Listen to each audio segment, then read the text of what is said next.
1,955,657, according to INEC figures, are registered voters there, going by newspaper reports. But the equally, shall we say, important one is being able to vote now that you're registered. That is picking up your PVC cards.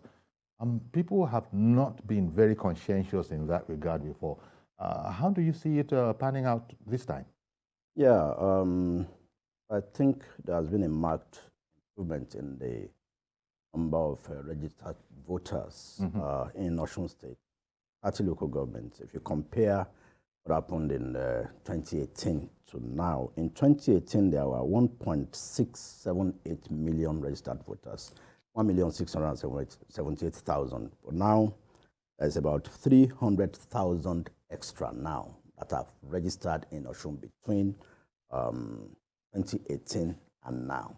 And out of that, the extra 300,000 or thereabouts, INEC is saying that we've had 355,000 more PVCs collected in Osun between 2018 and 2022. So those factors will determine whether we are going to have the 200,000 margin, which Honorable Omowaye is talking about. But then I like his optimism, but empirically speaking, in 2018, there were, out of the 1.68 million people, only 35% of those people voted, and about 693,000. Now, if we are looking at that, if we are looking at 40% of those who will vote in 2022 in Osun election, then we are looking at a maximum of 782,000 votes for all the major parties. Now we are talking of major parties here. That is extrapolating those figures. Extrapolating the figures. And this has been the trend in Nigeria. The last Ekiti election, it was just 36.4%. Percentage of voting. We have never recorded more than 40% anywhere in Nigeria in terms of the percentage of those who vote on election day. And I don't see Osun being different from that. About 200,000 margin, no, Oyetola will win, but I doubt if the margin will be more than 80 to 100,000 because, like he said, a lot of factors have come into play. In 2018, Omishore was in SDP, where he polled 129,000 votes. Those votes, 80% of those 129,000 votes will go to Oyetola this time. Adeoti was a candidate of ADC in 2018.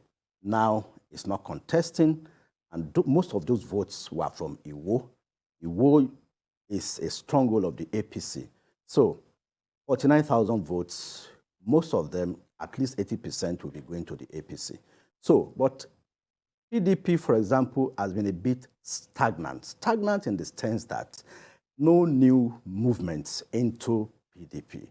So PDP in 2018 scored 255,000 votes total. You know, the margin was it was like a win with a cliffhanger, just about less than 500 votes. I mean, 500, not up to 1,000. Winning margin between Oyetola and Ademola Adeleke in 2018. I mean, the election had to go to a rerun. But in 2022, I don't expect a rerun, but I was in Osun for the past 1 week. I just came back. I visited most of the 30 local governments.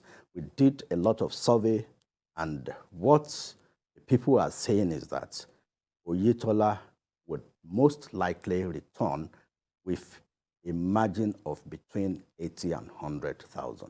Okay. Yeah, so, and if you look at the figures, like I said, I mean, if Ijesha is a stronghold of the national secretary of the APC, that's Omishore, he will want to prove a point that apart from coming back to the APC, he wants to show that he is a son of the soil who wants to deliver as the national secretary, as the heart of the APC at the national level, not just at the state level. So in 2018, he polled 35,000 votes in Ife alone, 4 wards in Ife. So those 35,000 votes, if you can't get everything to APC, at least 30,000 of those votes, if not more, go to APC now. Now, I'm happy that the governor got a very fantastic reception in Ede, but on election day,